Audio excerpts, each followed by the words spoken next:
Nageenya jaalalli haraarri Kiristoosiniif haa baay'atu. Kabajamtoota jaalatamtoota hordoftoota sadarkaa lamjalatti argamtan marti keessaniyyuu akkuma Situan irratti waan irratti ana situan irratti jaalata. Situan irratti jaalata.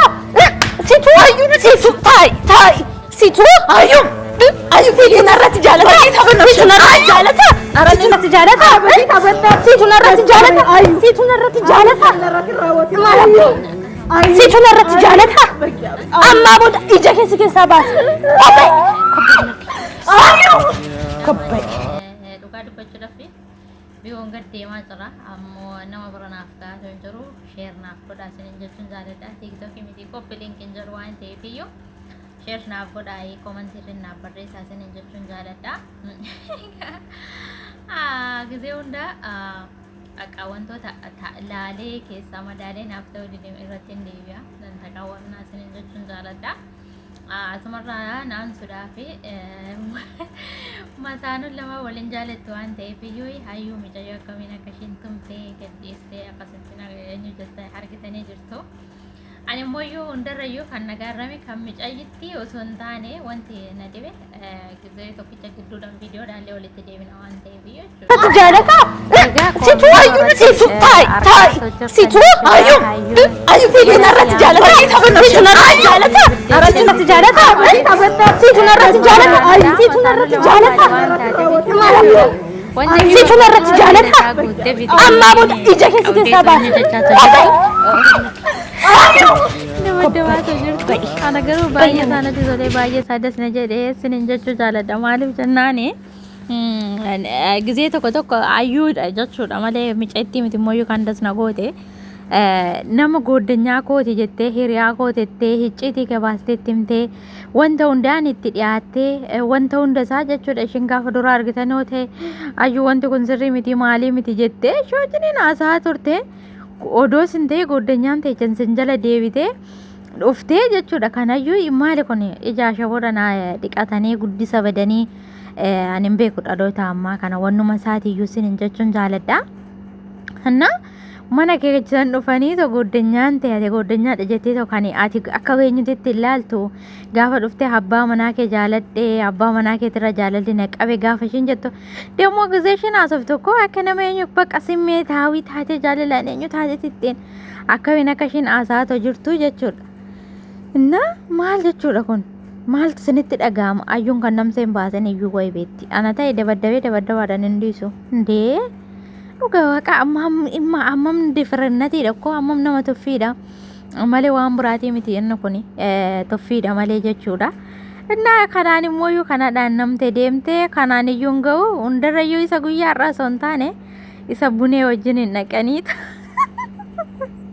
teessadhaan itti buutee dhiiga funyaan iyyaastee isa achirratti bichaadhaan sinin jechuun jaaladha. Baay'ee isaa dasna goote baay'ee isaa eenyu jette maaliif bakka abbaa manaa ishiiti dura isaa akka hiriyaatitti jette itti dhiyaatte hiriyaa ishiiti as deebite abbaa manaa keessatti jaaladhe gaafa jettuun bakka wanta namni tokko ndee abbaa manaa keessanii yoo isinitti dhufanii isin qoosan hin jiru bakka abbaa manaatiin qoosan hin jiru waan ta'eef iyyuu jechuudha. Wantuma namni hundi raawwachuu qabudha kan ishiin raawwatte hayyuu nana balleessaan qabdu asirratti isiniin jechuu jaaladha. Hundarrayyuu ani kanan taazabee ishii tanas immoo yoo dhuguma jaalala dhugaatii qabamtee yaa waa jaalalli gizee tokko osoo hin beekinidha. Nama osoo nama filachiisu bootaa nama filachiisu odoo hin beekin jaalalli nama kufisuu danda'a. Yaa amma gaafa namatti dhiyaatanii namaan bakka kontaantii godhan keessatti jaalalli namatti dhufuu danda'an beekamu. Giin immoo jaalalli yoo namatti dhufes bakka baasanii dubbachuu miti maagaraa ofiitti qabachuun jira akkoo maal jedhe. Ijoolleen Oromoo safuu beetti. Safuudhaan guddanne aadaa qabna duudhaa qabna. Amma deeguma barri badee teekinooloojiin babal'atee too akkana ta'eefilleen dhufanii too bakka shoo ana balu jaaladhee ansi jaaladhee keessinniisu siif hin ta'u ani baalageedha jechaanii ture inni jechuudha.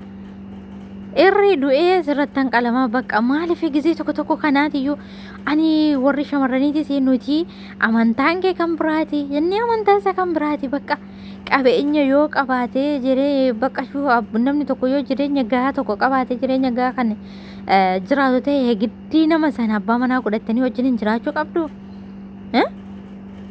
Ara safuu beekayee duudhaa beekayee aadaa abbaan gadaa deebi'ee jedhe malee abbaan gadaa hin deebine seera aadaa safuu duudhaa nu deebisaa ta'u hin jiru siniin jechuun jaaladha dhugaa baay'ee isaanitti dhagahame hundarrayyuu kan na aarsite immoo ishii tana osoo hin taane jaalalaan erga qabamte kaa jaalalli hin beekamu odoon beekin bakka hin taanetti nama kuffisa waan ta'eef iyyuu addunyaa kanarratti osoo hin beekin osoo bakka hin filatiin kan si kuffisu tokkoffaa irratti jaalaladha waan ta'eef iyyuu እና kana godhe jettee tonniistu bunee fudhattee kan nattedha hundarrayyuummoo kan na dhibe kan na aarse bunitti acha qaxartee hasaqqaxartee fuutee dhattee odoo du'as ta'e hammanuma waan beekuu qabdanii jechuudha gizee namni gaafa tokko amma akka fakkeenyatti sinis odoo ta'e nama tokkoof duubaa qabna ishiin na wajjin hin jirti nama hundi kun na sodaachisu jettanii nama tokko abdattanii wajjin hin manaa baatanii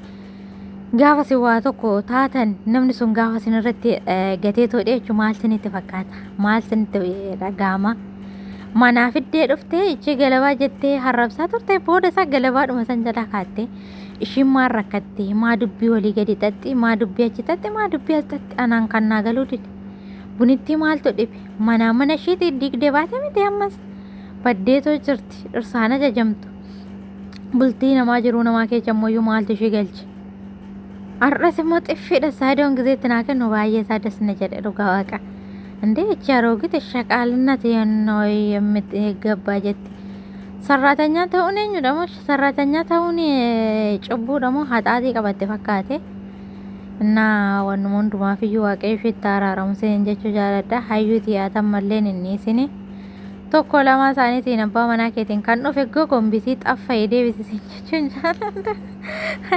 Mucayyoo gara hin taanetti gorsitee akkanaan hin jenne mooyyuu maaliin godha. Sis ana sorrate nama jaarsa keessan isinitti dhufe nama hin dhiistan kaamee garuu odoo isin ta'e dhiistu naa barreessaa koomantii irratti isinan eegaa. Koomantii keessan ilaala isinin jechuu jaalladha. Odoo eenyus ta'e hin dhiistanidha waan hin dhiisne inni kuni. Wannan fakkaannedha waan ta'eef iyyuu isiniin jechuun jaaladha viidiyoo biraatiin hanga walitti deemnutti nagaatti naa tura laayik sabskiraayib gochuusaa hin deegatin laayik sabskiraayib godhaa sheer godhaa isiniin jechuun jaaladha innaa garuu akka bunee kanatti cawarbaarii kan taane waaqayyo nu haa eegu gizee tokko tokko barumsa baay'ee gaariidhas nama of duubaa qabna namni kun kiyya jettanii gaafa sanarratti gateetoo deeme jibitti yootu maal jedhu qotiyoon lama gizee walloltu isa tokko isa cinaa deemee baroodu wayii tokko buneen akkasiidha sinin jechuun jaaladha wannan nun galchine keessatti osoo galuu baanne gaariidha bakka yaamamne todoo yaamamuu baanne gaariidha sinin jechuun jaaladha nagaan naa tura laayik sabskiraayib godhaa komantii barreessaa baay